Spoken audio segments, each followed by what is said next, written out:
Do you ever dance with the devil in the pale moonlight? This man does.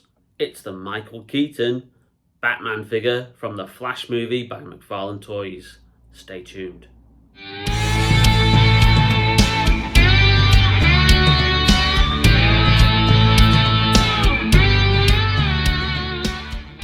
Welcome back to the channel, and here we have the long-awaited Michael Keaton Batman figure.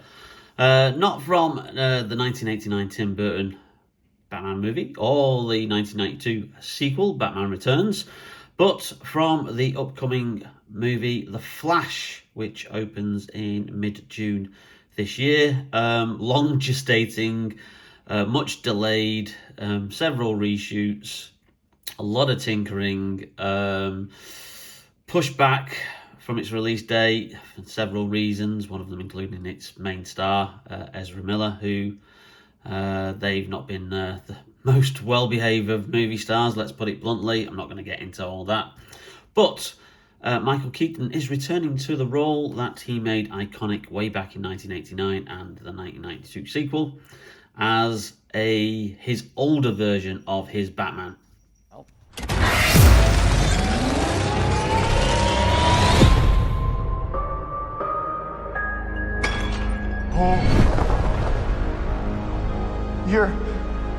You are? Yeah. I'm Batman.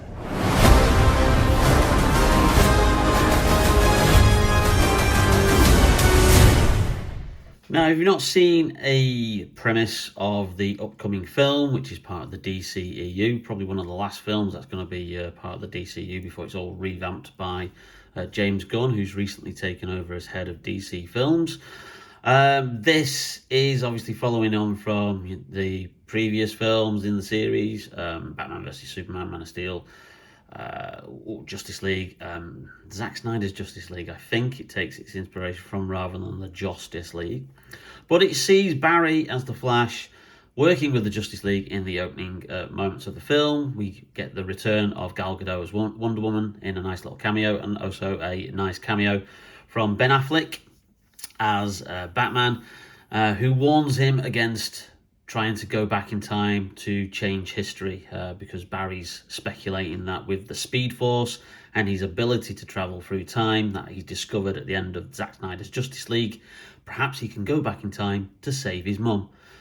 And of course, he tries to do that.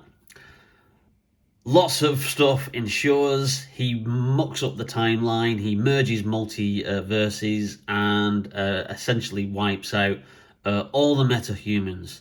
And then he's struck in this new reality where General Zod is landing and there's no Superman to save anybody. So he needs to go and find the only person he knows is still existing in this new continuity, and that's his mentor and friend Bruce Wayne. But when he goes to Wayne Manor, he's surprised to find a much older version of Bruce Wayne than the one he already knows. And that's the return of Michael Keaton in this role. I won't obviously detail anymore, but that's the basic plot elements that are out there. If you've watched the trailers, if you know about the film. But it's much anticipated. It is getting absolutely rave reviews. Some people are labeling it one of the best superhero movies ever made. So there is real hype generating for this movie. So McFarlane obviously have done a wave of action figures. Now in it there's two versions of the Flash. There is a Supergirl. There is the Ben Affleck Batman, who is labelled as Batman, whereas the Michael Keaton version is labelled as Batman in brackets Multiverse. And you've got various other accessories. You've got a Dark Flash, which no one has really seen. He's not been in the trailers or anything, but we're kind of like get the idea that he's going to be like kind of the villain of the movie, or he is like a kind of like an evil version of the Flash that's then created because of Barry mixing up the timelines and changing history and everything, and basically it all going to to a big mess. So you have the Flash logo on the bottom, 22 points of articulation at the top, McFarlane logos. Nice little thing at the side here, this is new, a QR code for you to go on to the DC Universe Infinite website, where you can then download and read 25,000 plus digital DC comics, which I think is a nice touch for them to advertise there. So that's brand new, not seen that before. And then on the back we have continuing the style that they did with the Black Adam figures. Instead of a post-production or photograph or you know, the artwork from the movie, some special artwork there that's been made. I'm not aware of who the artist is, but it looks very similar in the style that appeared on the back of the Black Adam figures, and it's very similar to obviously the style that's for the rest of the wave. They've done like kind of like art comic versions of these figures rather than have a photograph of the actor or artwork from the movie. So like I say, there side it says Batman Multiverse, usual stuff on the back, and on the bottom tells you all about it. But let's get this guy open and have a closer look. Now, as always with DC Multiverse figures, we have this nice little insert, which is old comic covers from the past. You get the standard trading card, and you also get the standard DC stand as well. So that's your standard extras that you get. The trading card is again the back artwork on the packaging, and then a nice little description of the character. So if you want to pause that, you can have a read. So the first thing you will notice when you take this figure out is the introduction of a cloth cape. Brand new. McFarlane have not done this before, certainly not with the DC Multiverse 7-inch range. They have done it with the Batman 66 6-inch range that they also make, but this is a first for this range, and it works. It absolutely works. The quality of the cloth for the cape is really, really good. You can just see that there. Cut very, very well, and also has that wonderful kind of like bat shaping at the bottom, and suits the character down to the ground. I don't think a plastic cape would have been as good. Now, this isn't accurate to his appearance in Batman 89, nor his appearance in Batman Returns from 1992, because this is his new costume, which takes the inspiration from those two costumes. So as you can see, kind of like the cowl is virtually the same. The bat symbol is the same from Batman Returns. And then you've got this stylized kind of like armoring here, which is very, very taking its inspiration from the Batman Returns costume. But then you've got the boots and the gauntlets, which obviously are inspired by the Batman 89 costume. So it's kind of like an evolution of Keaton's Batman, which I absolutely love. You do get some accessories. We do have two fists here, so you've got an option for alternative hands. I'll just move that there so you can see those in a little bit closer details. And there you go. So you've got left and right. You do have a Batarang, which is exactly in the style of the Batarang that Michael Keaton had for his two appearances as Batman.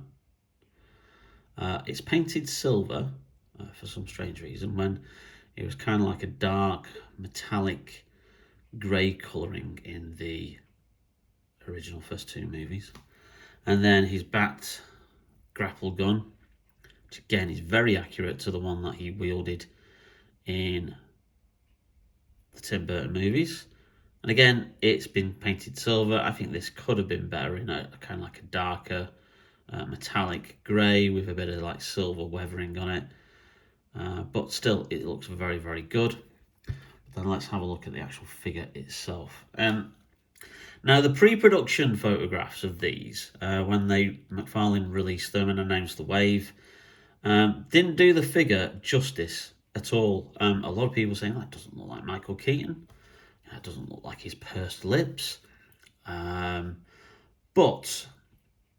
I'm not sure if this is coming across in camera, but he looks far better in person than what he ever did in those publicity photographs for the figure or when you've seen him, like if you see the listings online.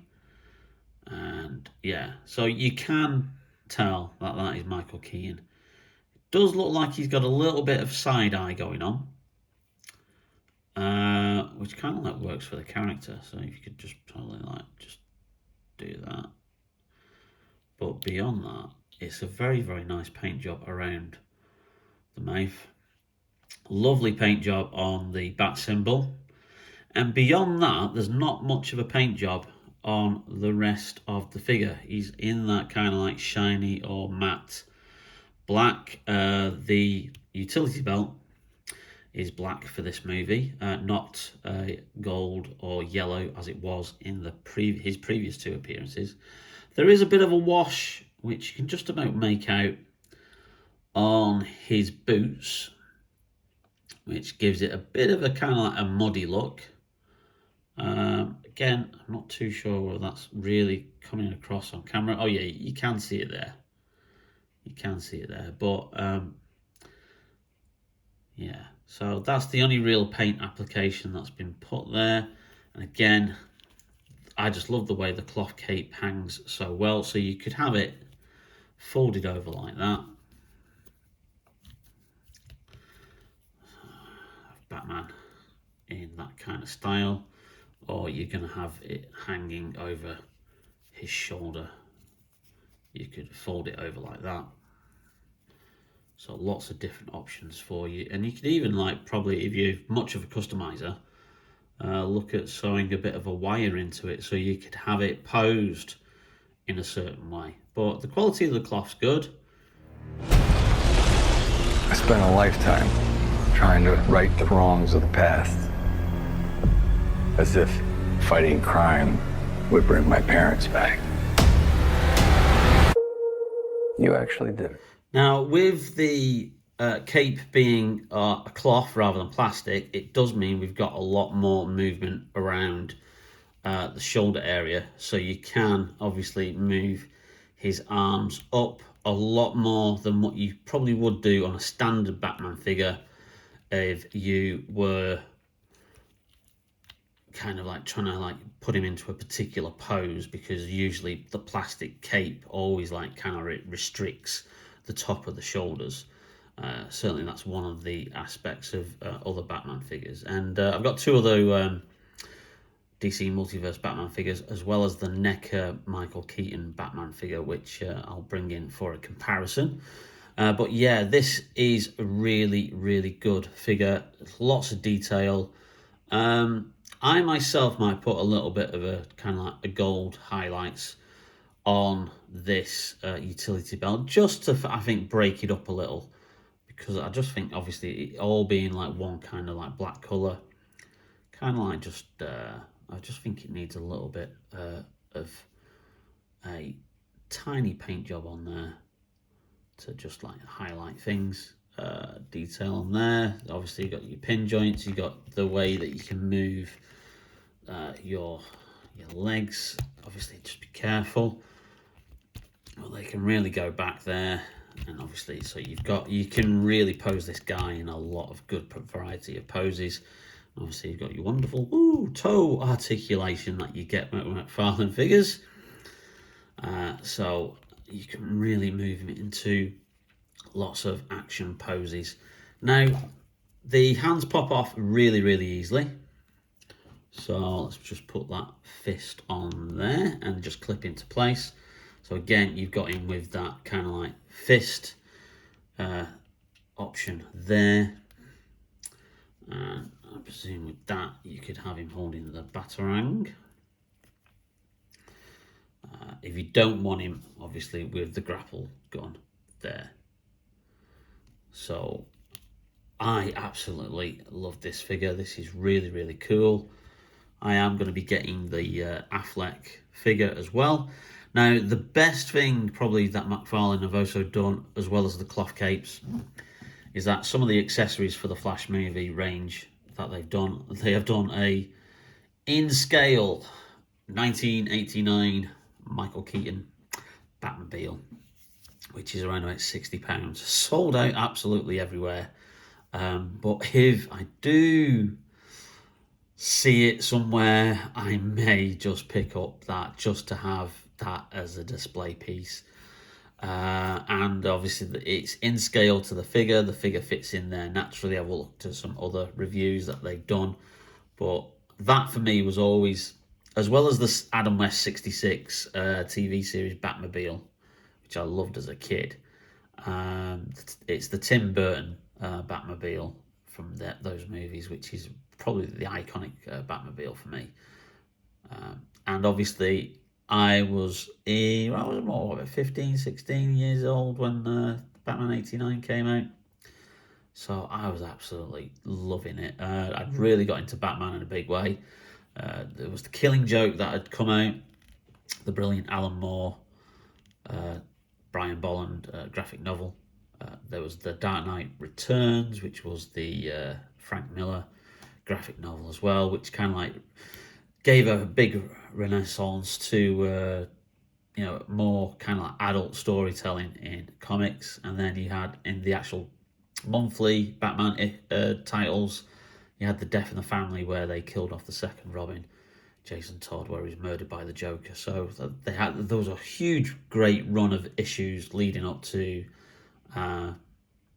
the 89 Batman movie, and the hype was everywhere. You could not move for Batman logos, Batman t-shirts, Batman merchandise.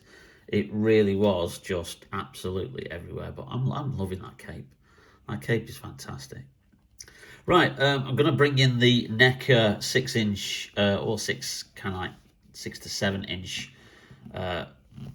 Michael Keaton figure, just to give you a comparison of the two now. So here we have our Batman 89 figure from NECA. As you can see, there's quite a bit of differences to it.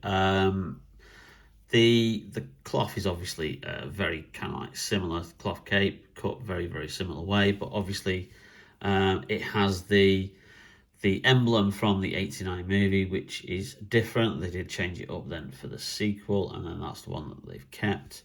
It's got a kind of like a good likeness of Keaton's scowl there, and a very accurate kind of representation of his costume, which, like I said, was more kind of like molded armor for the first appearance of Michael Keaton Batman, and then they went with a more stylized kind of like formal, like rigid kind of like breastplate, and there you go. So you can see obviously the natural influence is taken. Now I'm gonna have to hold him because the guy doesn't bloody stand up at all. He's very, very loose. I actually do suspect that this guy isn't a fully genuine NECA figure. There's no copyright notices on him. I think he is a knockoff. Did get him off eBay quite cheaply. But yeah, the poor guy's not going to stand up here. But yeah, there's a comparison of the two. Now, what I did actually notice is that I do have the grapple gun, which came with this NECA Keaton Batman. So I'm going to let him fall over. Oh, and then just to give you a comparison there.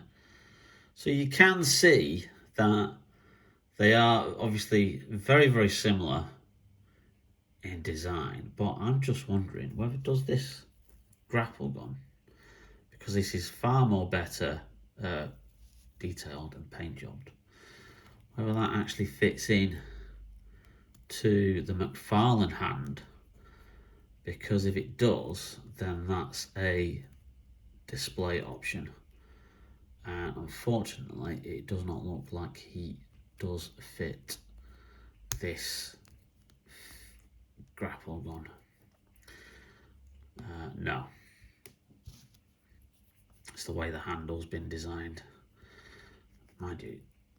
So yeah, he fits that one a lot better.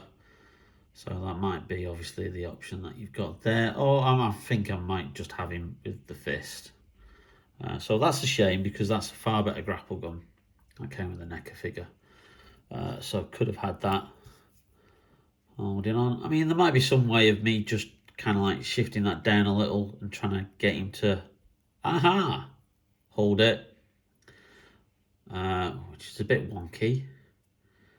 But yeah, oh, okay. We might have him with that. Anyway, this obviously is on display. He's propped up at the side of a CD cabinet because he's literally, the guy cannot stand on his own. So I'm just glad that obviously I've got this version now. Now, just as a comparison of other Batman McFarlane figures that I've got, let's move him to one side. This was my very first Batman, and this was the very first Batman that McFarlane produced when they launched the DC Multiverse range. This is the Detective Comics 1000 version of Batman, and it just shows you just how much McFarlane have come, because this figure is so basic. Really, really basic. I was impressed with this figure when I bought it about 2 years ago, when they launched the range. But yeah, this figure is just nowhere near as good. And like I said, with a cloth cape, you don't get this restrictiveness like you would do with a cape, where you can't really move the arms around because the cape is getting in the way of the top of the shoulders. So McFarlane are really kind of like learning their lessons, and the evolution of their figures is just something else. So that's the very first Batman figure that they produced. And then I have the Justice League Ben Affleck version. Now there is some speculation that the Ben Affleck version of the Batman that comes in the Flash Wave, the head sculpt doesn't look like him at all. He hasn't got his distinctive chin. Now obviously there, I really praised this when I got this figure. I did a review with this and the Henry Cavill black suited Superman, and they nailed the likenesses. Even though you can't see most of his face, you can tell that is Ben Affleck's chin, and it isn't as apparent in the Flash Batfleck figure, but that's Batfleck there. And again, that you can see the evolution of the sculpting, the design, even the cape is like of a not almost fabric style plastic, but a much more malleable kind of like easy to move plastic. And then they've learned that not to have it covering the shoulder joints completely, so you can then like move the figure around a lot more. But there's Ben Affleck. Now the Flash film was supposed to be his swan song as Batman, but then there are rumours, and he was caught on the Aquaman 2 set. Jason Momoa confirmed he's filmed a cameo for that. So, but I don't know whether that cameo is now being kind of like axed in the wake of the whole James Gunn DC movies reboot. So it's a bit of a shame, because apparently Ben Affleck is absolutely brilliant in the Flash movie, in the opening sequence where as the Justice League, they're fighting a gang of bank robbers, and it just makes you wish that we actually got a Ben Affleck solo Batman film, which unfortunately we never got. But back to Keaton. Move him back over there. Yes, this is available now, hitting high streets and websites. It is $22.99. I got it from the Smiths website. It was available for home delivery, so I selected free delivery. They said, oh, it'll come on Tuesday. And it actually came yesterday, which was Thursday. So I ordered it Wednesday night. It came Thursday morning. And so on standard delivery. So I don't know whether they were just trying to get through all their orders before the bank holiday weekend, as we're near the May bank holiday over here in the UK. But yeah, I'm really, really absolutely pleased with this figure. I love the aspect of the cloth cape. I cannot recommend this enough. I will be getting the Ben Affleck figure as well, because there is a bat cycle that they have released. So I think that will be a good display piece to have him on the bat cycle. And again, like I said, if I ever do find the Tim Burton style Batmobile, for this figure. Oh, I may so be tempted to pick up that, and then I'll just get moaned at by my partner, who will say, where on earth are you going to put that? Which is the ever-evolving problem of being a collector. I've bought a new thing, where do I put it? So there we have it. Michael Keaton's Batman from the upcoming The Flash movie, which is out in June. Highly recommended. Pick it up. You can find it online and in your local toy stores probably very, very soon. And just as an aside, I have just swapped his handout with the NECA grapple gun, and that works a lot better.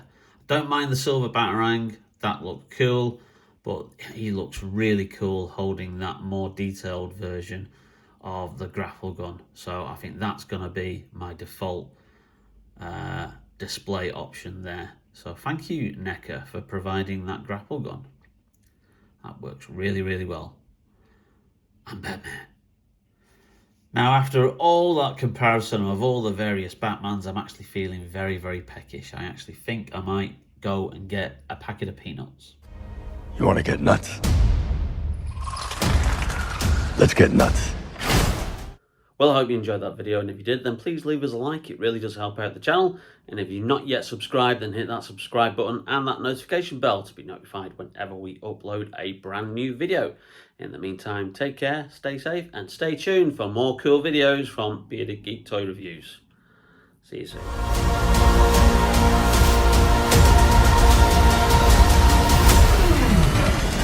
You're strapped to your parachutes. Hey, where's yours?